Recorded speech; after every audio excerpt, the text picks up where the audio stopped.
Hello friends, तो आज हम देखेंगे सेक्शन 218 सीआरपीसी सेक्शन 197 न्यायाधीशों और लोक सेवकों का अभियोजन।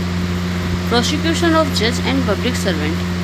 जब किसी व्यक्ति पर जो कि न्यायाधीश या मजिस्ट्रेट या ऐसा लोक सेवक है या जिस पर सरकार या उसकी मंजूरी से ही उसके पद से उसे हटाया जा सकता है, अन्यथा नहीं, किसी भी अपराध का अभियोग है जिसके बारे में ये अभिकथित है कि यह उसके द्वारा तब किया गया था जब वह अपने पदीय कर्तव्य के निर्वहन में कार्य कर रहा था या जब उसका कोई कार्य करना तात्पर्य था, तब कोई भी न्यायालय ऐसे अपराध का संज्ञान जैसे लोकपाल और लोकायुक्त अधिनियम 2013 में अन्यथा उपबंधित है उसके सिवाय नहीं करेगा। अब उसमें क्या उपबंधित है वो आगे बताया जाएगा।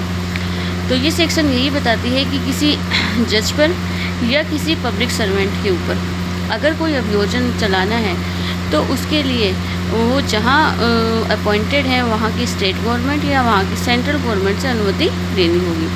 तो जब किसी व्यक्ति पर जो कि ऐसा लोक सेवक है उसको हटाया जाना है तो जिस सरकार के वह अधीन कार्य कर रहा है उसकी मंजूरी से ही उसे उसके पद से हटाया जा सकता है, ठीक है। और उसे पद से हटाए जाने का कारण क्या होगा कि उसने अपने पदीय कर्तव्य के निर्वहन में ऐसा कोई कार्य किया है जो कि अपराध है। किसके अधीन अपराध है? जैसा कि लोकपाल और लोकायुक्त अधिनियम 2013 में बता रखा है। उसके सिवाय ऐसे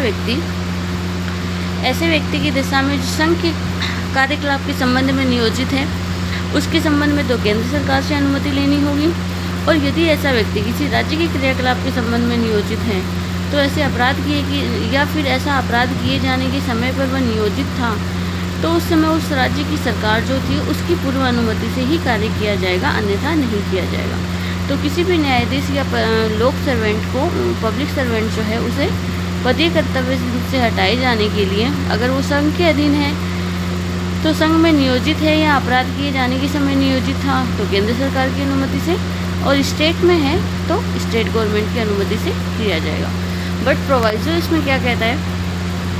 प्रोवाइजो कहता है कि जहाँ यह अभिकथित अपराध खंड 6 में निर्दिष्ट किसी व्यक्ति द्वारा उस अवधि के दौरान किया गया था जबकि संविधान के अनुच्छेद 356 के खंड 1 में उद्घोषणा प्रविष्ट थी, तो वह खंड इस प्रकार लागू होगा मानो आने वाले राज्य सरकार पद के स्थान पर केंद्र सरकार पद रख दिया गया। तो आर्टिकल 356 क्या कहता है? आर्टिकल 356 जो है वो आपातकाल बताता है, राज्य में आपात। तो इसमें कहा गया है कि खंड 6 में अगर उस समय किसी राज्य में आपातकाल लागू है और उस समय किसी व्यक्ति ने अपने पदीय कर्तव्य के निर्वहन में कोई ऐसा कार्य किया है कि उसे उसके पद से हटाया जाना चाहिए, तो क्या होती है कि आपातकाल में शक्तियाँ स्टेट गवर्नमेंट से सारी सेंट्रल के पास चली जाती है। तो वहाँ राज्य सरकार के पद के स्थान पर केंद्र सरकार पद रख दिया जाएगा और कार्य वैसे ही चलेगा, उसके ऊपर अभियोजन वैसे ही चलेगा अगर आर्टिकल 356 की कोई कंडीशन आती है। तो आगे प्रोवाइजो दे रखा है, परंतु यह कि ऐसी सरकार पूर्व मंजूरी के लिए अनुरोध की प्राप्ति की तारीख से 120 दिन की अवधि के भीतर निर्णय करेगी और उस अवस्था में यदि वह ऐसा करने में असफल होती है तो ऐसी मंजूरी ऐसी सरकार के द्वारा दी गई समझी जाएगी।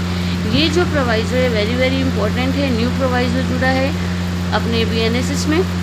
इसमें क्या कह दिया कि अगर ऐसी सरकार है, इससे किसी व्यक्ति को अभियोजन चलाने के लिए सरकार से जो अनुमति ली जाती है वो अगर 120 दिन की अवधि के भीतर सरकार उस पर अनुमति देगी, निर्णय करेगी कि ऐसे व्यक्ति के खिलाफ या ऐसे जज के खिलाफ कोई अभियोजन चलाया जाना चाहिए अथवा नहीं, और उस अवस्था में अगर वो ऐसा करने में असफल हो जाती है तो ऐसा समझा जाएगा कि ऐसी गवर्नमेंट ने ये मंजूरी दे दी है।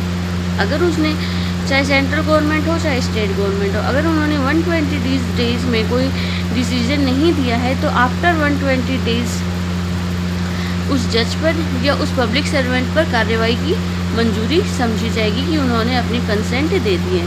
और अदरवाइज 120 दिनों में वो अपने डिसीजन में जो डिसीजन देगी उसके अनुसार कार्य किया जाएगा।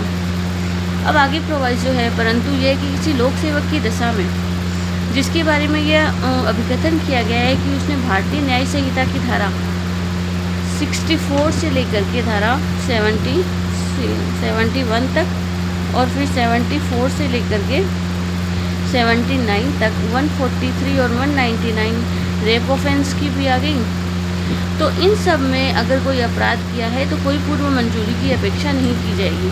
महिला संबंधी कोई भी अपराध यदि किया गया है तो उसमें किसी भी पूर्व मंजूरी की, पहले कंसेंट की आवश्यकता नहीं होगी। उसका अभियोजन चलाया जा सकेगा बिना राज्य सरकार या केंद्र सरकार की अनुमति के।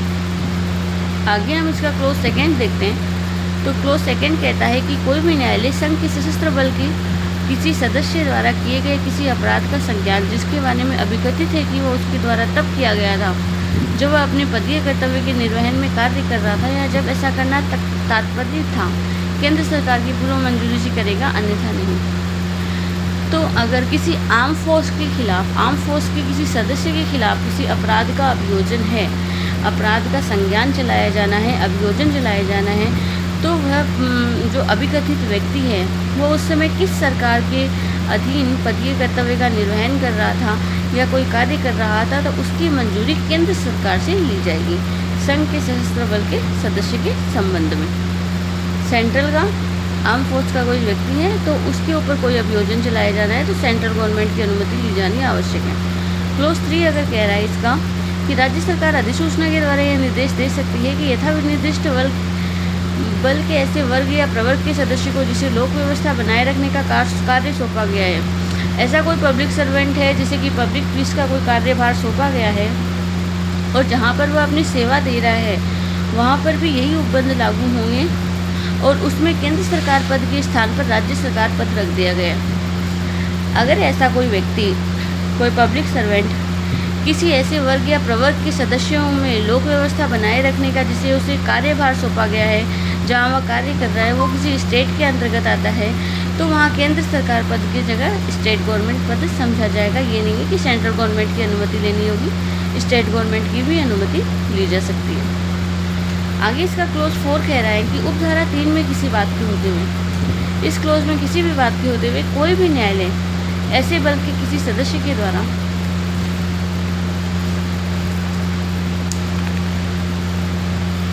आगे क्या कह रहा है ये क्लोज देखते हैं। क्लोज 4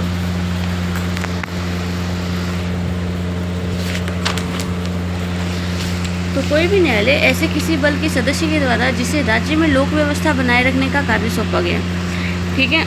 अब यहाँ कोर्ट की पावर आ जाएगी कि ऐसे किसी यूनिट को अगर किसी राज्य में लोक व्यवस्था पब्लिक पीस बनाने का कार्यभार सौंपा गया और उसके द्वारा किए गए किसी अपराध का संज्ञान जिसके बारे में ये अभिकथित है कि उसके द्वारा तब किया गया था जबकि आपातकाल लग रहा था, आर्टिकल 356 था, तो उस समय वो जो राज्य है, राज्य के स्थान पर क्या समझा जाएगा, सेंट्रल गवर्नमेंट समझी जाएगी। ये हमने पहले भी पढ़ा है कि आपात की दशा में यदि राज्य में कोई कार्य हो रहा है तो वो सारी शक्तियाँ केंद्र में निहित हो जाती है, तो वहाँ पर सेंट्रल गवर्नमेंट की जगह हमेशा स्टेट गवर्नमेंट ही समझा जाएगा।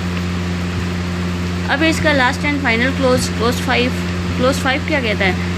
केंद्र सरकार या राज्य सरकार उस व्यक्ति का जिसके द्वारा और उस रीति का जिससे वह अपराध या वे अपराध जिसके बारे में ऐसे न्यायाधीश, मजिस्ट्रेट या लोक सेवक का अभियोजन किया जा रहा है अवधारण कर सकती है, वह न्यायालय में निर्दिष्ट कर सकती है जिसके समक्ष विचारण किया जाना है। वेरी इंपॉर्टेंट क्लोज कि किसी मजिस्ट्रेट पर, किसी न्यायाधीश पर या किसी पब्लिक सर्वेंट पर जिस पर कि अभियोजन चल रहा है उसके अभियोजन का निर्धारण कौन सा न्यायालय करेगा, ये कौन बताएगा? ये स्टेट गवर्नमेंट या सेंट्रल गवर्नमेंट बताएगी कि किस व्यक्ति का और कौन सी रीति से किस अपराध का किस तरीके से अभियोजन किया जाना चाहिए, उसके लिए कौन सा कोर्ट होगा।